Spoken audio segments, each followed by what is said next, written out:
प्रश्न नंबर 1, क्या शून्य एक परिमेय संख्या है? क्या आप इसे p बाई क्यू के रूप में लिख सकते हैं जहां p और क्यू पूर्णांक है और क्यू 0 के बराबर नहीं है? ठीक है, तो सबसे पहले हम देखते हैं परिमेय संख्या क्या होती है। भाई परिमेय संख्या वो संख्या होती है जिसे p बटा क्यू के रूप में व्यक्त किया जा सकता है। p और क्यू हमारे पूर्णांक होते हैं, क्यू कभी भी 0 के बराबर नहीं होता। ठीक है, अब देखो भाई, जैसे हमारे पास कोई भी एक संख्या है -3/4, तो यहाँ पर p हमारा कितना है -3, क्यू कितना है 4, और ये किसके रूप में लिखा है p बटा क्यू के रूप में लिखा है, तो ये हमारी कौन सी संख्या होगी? परिमेय संख्या होगी। ठीक है, अब 0 को देखते हैं। भाई मेरे पास 0 है तो मैं क्या लिख सकता हूँ 0/1। ठीक है, p हमारा कितना हो गया 0, क्यू हमारा कितना हो गया 1। p 0 हो सकता है लेकिन क्यू कभी भी 0 नहीं होगा। ठीक है, ऐसे ही भाई इसको हम क्या लिख सकते हैं 0/2। p हमारा कितना हो गया 0, क्यू हमारा कितना हो गया 2। p 0 हो सकता है लेकिन क्यू 0 नहीं होगा। ठीक है, तो हाँ, शून्य एक परिमेय संख्या है। इसे p बाई क्यू के रूप में लिखा जा सकता है जहाँ p और क्यू पूर्णांक है और क्यू 0 के बराबर नहीं है। एग्जाम्पल के लिए 0/1, 0/2, 0/5, ये सारी नंबर 2, 3 और 4 के बीच 6 परिमेय संख्याएं ज्ञात कीजिए। देखो भाई, 3 और 4 के बीच कितनी परिमेय संख्या निकालनी है? 6। तो पहले 3 को परिमेय संख्या के रूप में लिख लो 3/1, और 4 को लिख लो 4/1। अब दोनों का हर बराबर है। जब हर बराबर होता है तो जितनी संख्याएं हमें निकालनी है उसमें 1 जोड़ दो। 6 जमा 1 कितना हो गया 7। तो 7 से गुना और 7 से भाग, 7 से गुना और 7 से भाग। 7 या 21, 7 एकम 7, 7 चौक 28, 7 एकम 7। तो जो हमारी संख्या बनी वो बनी 22/7, 23/7, 24/7, 25/7, 26/7 और 27/। प्रश्न नंबर 3, 3/5 और 4/5 के बीच में 5 परिमेय संख्या ज्ञात करें। ठीक है, तो देखो भाई इसको कैसे करेंगे।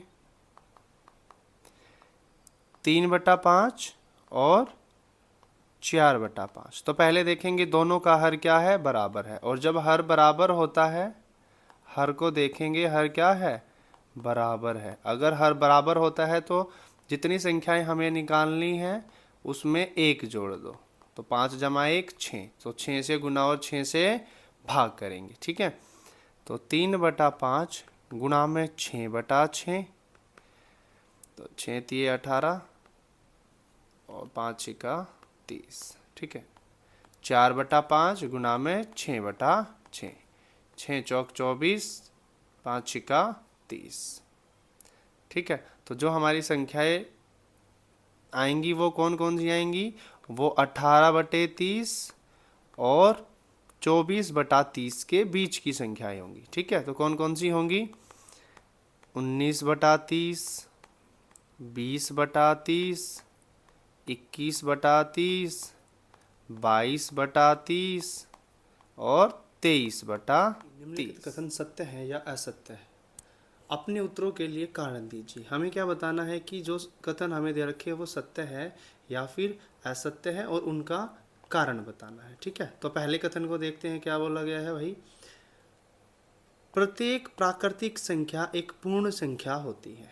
ठीक है, तो देखो भाई, अभी अभी हम लोगों ने क्या पढ़ा है कि जो प्राकृतिक संख्या होती है वो 1 से शुरू होती है और अनंत तक जाती है। ठीक है, और जो पूर्ण संख्या होती है वो 0 से शुरू होती है और अनंत तक जाती है। ठीक है, और इसके साथ ही देखो मैं क्या लिख सकता हूँ, पूर्ण संख्या इक्वल बराबर होती है मेरा 0 प्लस प्राकृतिक संख्या। ठीक है, तो देखो प्रत्येक प्राकृतिक संख्या एक पूर्ण संख्या होती है। हाँ बिल्कुल होती है। कैसे होती है भाई? पूर्ण संख्या 0 से शुरू होती है और उसके अंदर 1 2 3 4 5 सारी चीज़ें आती हैं। ठीक है, तो ये बिल्कुल सत्य है। ठीक है, दूसरा कथन देखते हैं। प्रत्येक पूर्णांक एक पूर्ण संख्या होती है। ठीक है, तो भाई पूर्णांक देखते हैं। पूर्णांक को हम z से या फिर i से लिखते थे और इसमें हमारी नकारात्मक संख्याएं भी होती थी, ज़ीरो भी होती थी और हमारी सकारात्मक संख्याएं भी होती थी। ठीक है, और जो पूर्णांक होते हैं, पूर्णांक को हम w से लिखते थे और वो 0 से शुरू होता था, 0 1 2 3। अब देखो, प्रत्येक पूर्णांक एक पूर्ण संख्या है।